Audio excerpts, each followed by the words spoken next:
All praises to Yahweh, Ba'ashem Yahweh Shai, Ba'ashem Hakwadash, double honors to the apostles, bishops, and elders, great millstone, and salutations to Akim pushing his word in all sincerity and honesty, the whole full elect constantly enduring. Shalom. My name is Kara Allah, and Lord willing, this is an edifying lesson. This comes from KGW 8, which is stationed in Oregon. Going into the budget cuts, and mainly the main point I'm getting at is the medical. So let's read a little bit of it and get this thing on the road. So it says, Democrats, including Wyden and Merkley, asked Trump and Musk not to cut Medicare and Medicaid programs. It says, Oregon Senators Ron Wyden and Jeff Merkley joined a group of Democrats urging President Trump and Elon Musk to not cut Medicare and medical. So let's jump down. I'm not going to read everything. It says here, we strongly oppose any efforts by Musk or anyone else in your administration cutting or demanding these vital programs. Medicare and Medicaid must not be rated to pay for tax cuts for billionaires. The letter sent last week stated in part, calling the action dangerously unacceptable.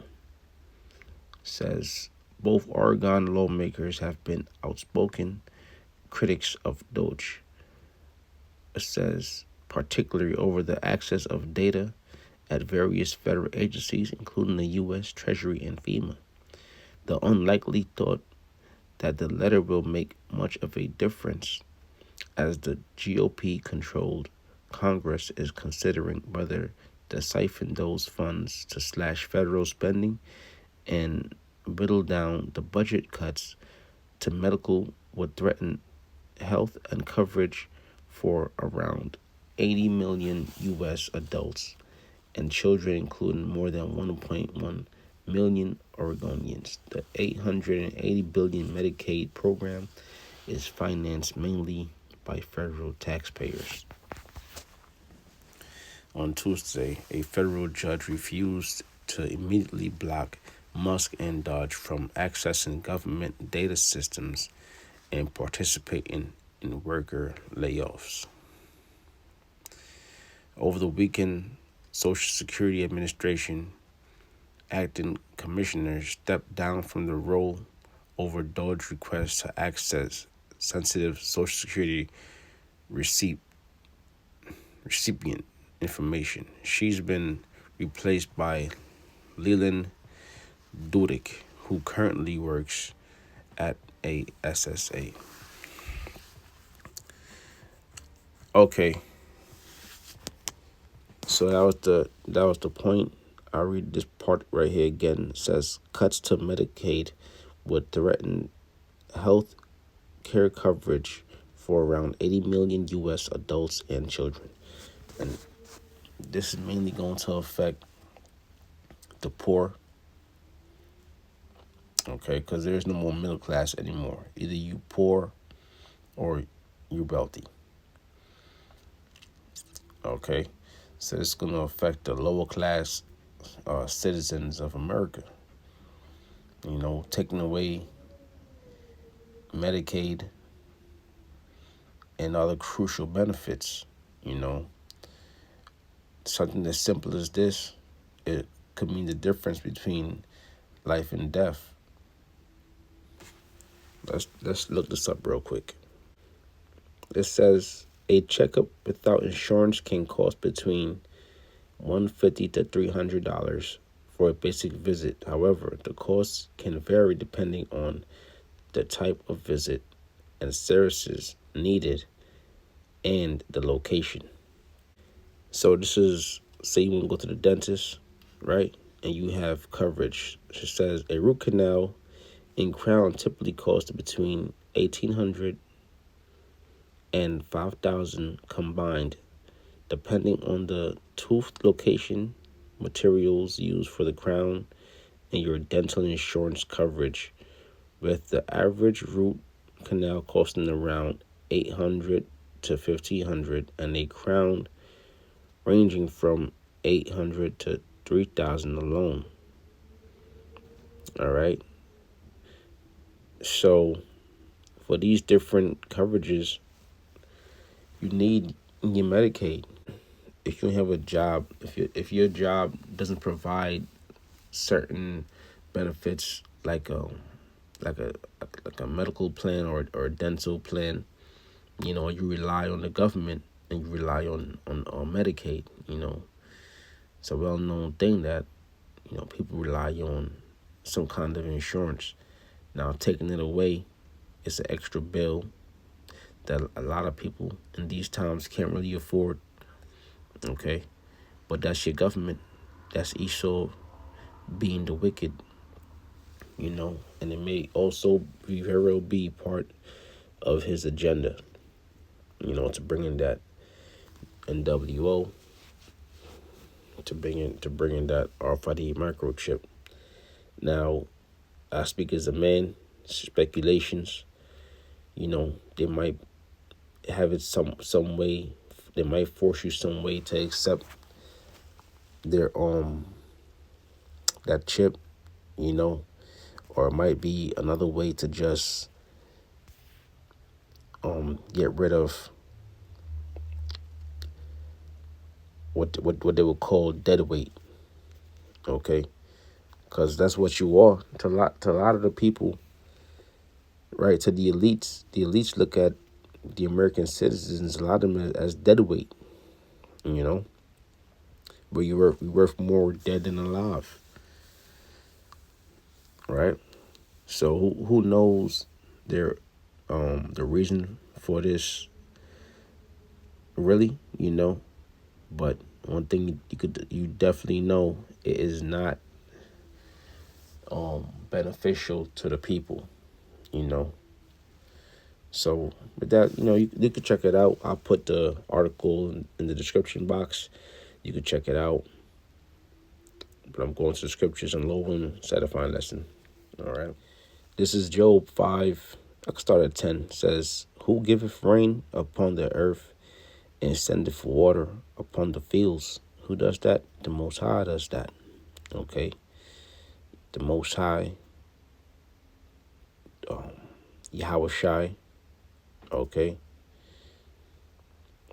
It says, "Who giveth rain upon the earth and sendeth waters upon the fields, to set up on high those that are," it says, "to set up on high those that below, that those which mourn may be exalted to safety."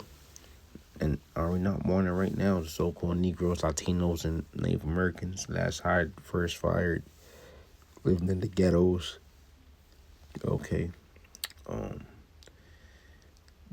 Treated as unequals.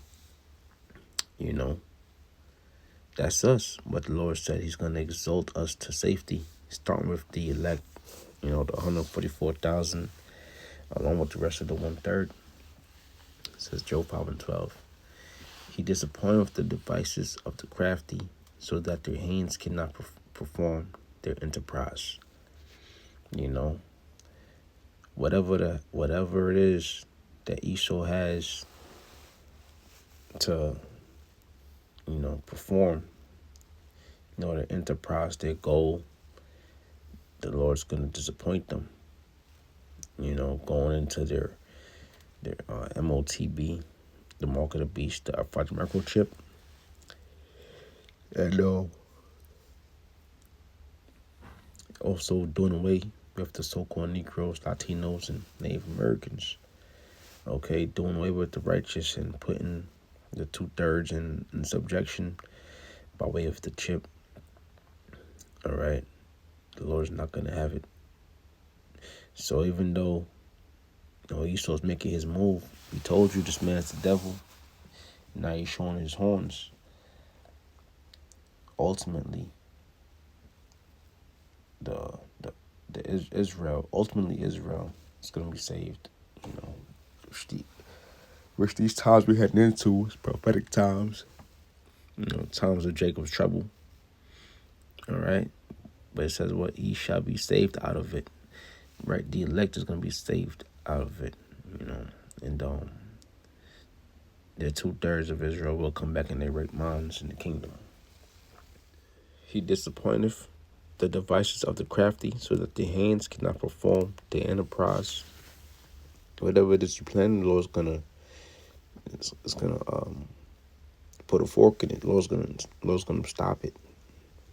He taketh the wise in their own craftiness, and the counsel of the froward is carried headlong. You know, they have those counsels right now. You know, they want to cut this and cut that. You know, they're talking about the debt ceiling and whatnot, making budget cuts. But it's more to it than just that. You know, it looks like an attack on the so-called American people, right? Which could excite a uproar. All right, rebellion. So it says, "He taketh the wise in their own craftiness, and the counsel of the forward is carried headlong." You know, another example of this is the shortage on eggs. All right, now you see people actually going in the stores and, you know, taking eggs, and people resorting to stealing for eggs, right? Which ultimately, you know, nothing wrong with those eggs. It's just Esau being the devil. So it says, "He taketh the wise in their own craftiness, and the counsel of the froward, the proud, is carried headlong." So your counsels, you being deceitful. Guess what, man? Ultimately, you want to be deceived by the Most High, thinking you have a chance at at um at conquering the world, including the Israelites. You know, I give one more scripture, and I ended there. Revelation 12:12. "Therefore rejoice, ye heavens, and ye that dwell in them. Woe to the inhabitants of the earth and of the sea." Okay, so first of all, it said to rejoice, ye heavens, and ye that dwell in them. You know, why the heavens rejoice in the spirit realm? Because these prophecies have to come. Because these prophecies have to happen. They have to come to pass. You know, the time of Jacob's trouble, the mark of the beast, trials and tribulations, famines, earthquakes, pestilence. All these things have to happen before we are delivered. So these are perfect, because these are signs of the times, you know, which we live in the last days. Woe to the inhabitants of the earth and of the sea, for the devil is come down unto you, having great wrath. Right? The devil is come down unto you, having great wrath. Who was the devil? The so-called white man. Okay? The slanderer. He's come down unto you, having great wrath through his military. One. But really, he's coming down through his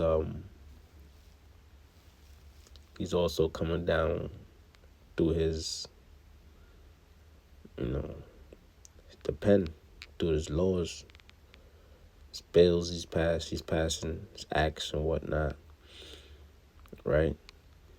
And it's really affecting the so-called Negroes, Latinos, and Native Americans. You have these other nations also that are being affected, that came to America for a better life or whatever. But guess what? Now they're being affected also. You know, it says because he knows that he has but a short time. So Esau knows he has a short time. So now we're seeing Esau's really, you know, pushing for that New World Order. He's pushing for that agenda because he has but a short time. So it's going to be more and more things you're going to see Esau do, and he's gonna, relentlessly attack the people, mainly the so-called Negroes, Latinos, and Native Americans. All right, Lord willing, to edifying lesson. I want to say all praise, honor, and glory goes to Yahweh, Bashim, Yahweh Shai, Bashim, Hakodash. Double honor to the apostles, Bishop Elsgrave, Millstone, citation that I can push this word. Also, sitting honesty, hopefully, they're constantly doing. Shalom.